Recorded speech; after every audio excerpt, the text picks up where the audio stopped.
much. I said, what can I do? You said, get me a taxi. I did escort you. Hello, welcome back sa aming channel. So ngayon araw na ito, bibisitahin natin ngayon isa sa mga show home ng Morrison dito sa Seaton. So, pinaka-show home nila dito sa Seaton Ridge yung location. So yun yung maganda dito sa unit na to. Duplex to. At unang-unang magigreet sa inyo is either office or small room. At kung papunta dito, makikita natin is may salas na kumbaga parang nagtatayin doon sa office di ba? Kaya may fireplace, nice and cozy, tama lang yung size, at yun yung imagination nyo talaga ang naglilimit sa kung ano talaga magagawa sa isang space Kaya nice and cozy, pwede mag-entertain dito, at kung lilipat kayo dito, may another parang extension, pero in this case, para magkaroon ng separation yung rooms, nilagyan nila ng shelf dito para mahati siya. Another sofa. Pero in this case, parang ginawa nila na pwede manood ng movies dito o ano man. Dito naman, makikita nyo, may eating area tayo. Conveniently located siya na kung titingin naman dito, nandito yung kitchen. Parang natin yung mahal. Yeah, yan yung island. Yeah, conveniently located na nakatabi lang yung dining area, di ba? So, yung kitchen naman, maganda yung dating niya kasi para sa amin lang. Yung color tone kasi ng Morrison at sa mga nakikita namin sa ngayon na ginagamit nila is gray tone with white countertops. At silip lang tayo dito. Also, may pantry area. Yung island niya, tama lang na pwedeng umikot at dito nila nilagay yung microwave. So, hindi masyado nagtitake na space dito, kundi nandito siya. Pwede yung init yung pagkain nyo. Gusto nyo, dito pa kayo kumain-kain. Maganda nilagay. Para sa amin, sa mga nagsusubaybay, gas range talaga kami. Pero yung advantage lang ng ganitong lutuan, madaling linisin talaga pagkatapos magluto. So, stainless steel lahat. Maganda yung hood fan. Ito, deep sink siya. Kaya maganda yung design. Hindi walang edge yung gawa. Kaya malinis talaga yung dating niya dito sa paligid. May maliit na closet dito. May mudroom, di ba? Tapos, tingin tayo dito.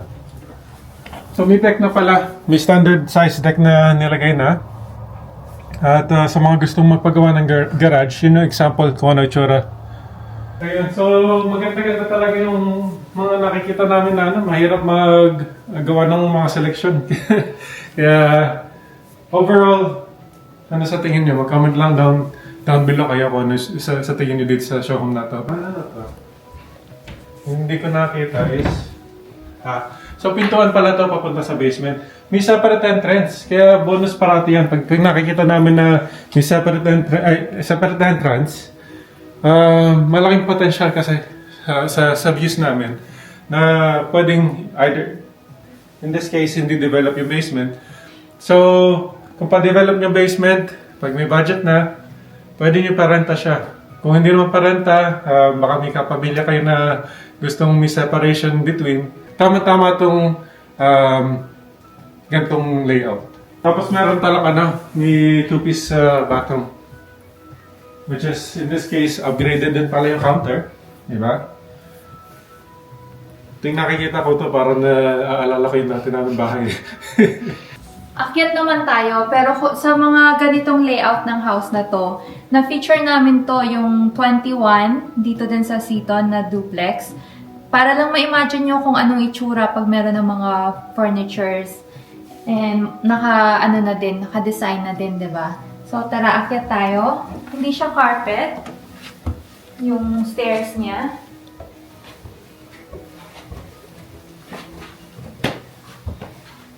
So, una-unang makikita agad is yung washer and dryer. And meron din silang lagayan dito, which is really good, no? Yeah, medyo malawak siya, no? Oo. Tapos, Naging carpet na dito sa area na to. Ito yung master nila. Which is, meron silang king size bed dito. And meron pa ding space. 1,576 ata ang square footage neto. Kaya maganda din. Maganda din pala. Lagyan ng parang bangko. Bangko ba tawag dito? Bangkito. Bangkito. Para kung ano, pwede dito umupo-upo. Ma-enjoy yung view, ganyan. Pero ito, pwede, may terrace ba? Wala. Wala. Hindi pwedeng ano. Oo. Ewan ko bakit may ganyan, no? May extension kasi. Yeah. Okay. And then, dito tayo sa walk-in closet nila. Hindi siya malaki. Pero I think ang ginawa na lang nila is naglagay sila ng mga shelving dito para naman ma-occupy lahat ng mga needs mo, 'di ba? And then on this side is yung banyo nila. Hindi lang siya dual sink. Pero not bad na din, no? Meron lang siyang single dito, tapos yung bowl. And then this one is a stand-up shower. And then yung subtiles niya, okay na okay din. Pero I like yung setup ha, kasi king size bed, tapos malaki pa din yung space. No, Lex? Yeah, malawak siya kasi mas malaki nga lang yung square footage. Kaya nagre-reflect din sa size ng room. Which is, for a duplex, sa tingin ko maganda-ganda yung layout, di ba? Oo, maganda talaga. Okay siya. And then ito, walang bonus room pero merong hallway papunta naman sa 2 bedrooms. But before that, meron muna tayong sa right side natin is yung 4-piece bath. Maganda din ang pagka-design niya and may ilaw. Naman tayo sa, may mga quartz counter. Yeah. And ito yung sinasabi namin ni Alex. Oh, yung tech area. Tech area. Yun yung tawag nila, tech area. Na, nice So, laid out, no? desk. So, pwede si Alex dito, pwede ako dito. Yeah. Or habang tinuturuan si Rai, nandito naman ako. Tapos meron, maganda ha, okay pa lang ang tech area nila. Yung Hindi ko alam bago kaya yan sa mga new builds. Oo, bago kaya, no? Kasi hindi ko alam to eh, hindi namin alam. And then, okay, here, yung second room naman is good for single, pero double kaya din dito kasi may space pa eh.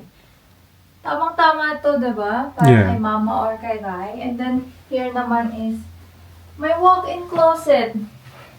Which is bihira ako makakita ng walk-in closet sa kwarto. So, madaming malalagay. Yung mga 3 rooms, madalas nga mas maliit yung closet, di ba? Regular standard closet lang ang nilalagay. Pero in this case niya, walk-in siya. Kaya pretty good, di ba? Tamang-tama lang. Okay na may tech area kasi hindi mo na kailangan ilagay yung lamesa dito para mag-aral yung kids. Yung mga kids nyo. Kundi, meron na talagang dedicated na space. And meron pa ding space for the hallway. So, this is the 3rd bedroom naman. Ang ganda ha. Okay. Ganda. Okay yung pagkakadesign nila kasi may tulugan tapos may lounge area. So may space pa nga, pati yung maliit na lounge area nga. Oo, no? Galing. Tapos Gusto lang mag-relax, naman, pwede magbasa ng libro doon. Oo. Tapos ito, walk-in closet ulit. Which is good. Diba? Madaming malalagay ulit. Which is importante yun sa atin na mga parents na merong space yung mga kids natin. Tapos yeah, okay. Okay na okay yung design, no? Ayos siya. Oo. Saka kung nagugustuhan niyo tong layout na to, duplex, so no condo fees, please reach out kay Alina. Sobrang bait niya talaga, as in wala kaming masabi. Morrison, area manager siya. So hindi lang kami affiliated dun sa kay Alina, pero sobrang accommodating siya at nagpapasalamat din kami sa Morrison dahil kasi kung sakali man na bumili ulit kami sa kanila, may pangatlong property na binili namin sa Morrison.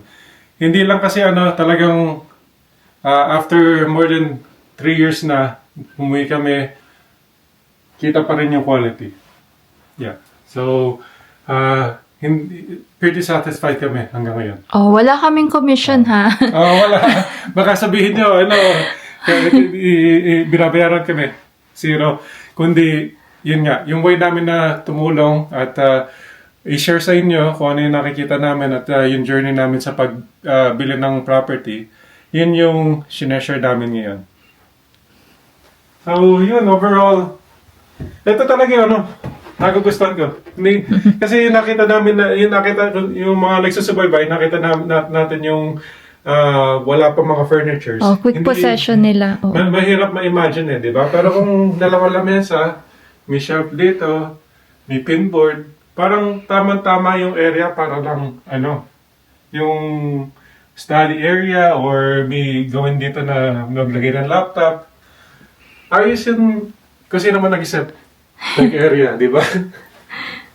Tapos ito pala, I forgot, ano to? So, ano ba ito? Okay. So, linen closet.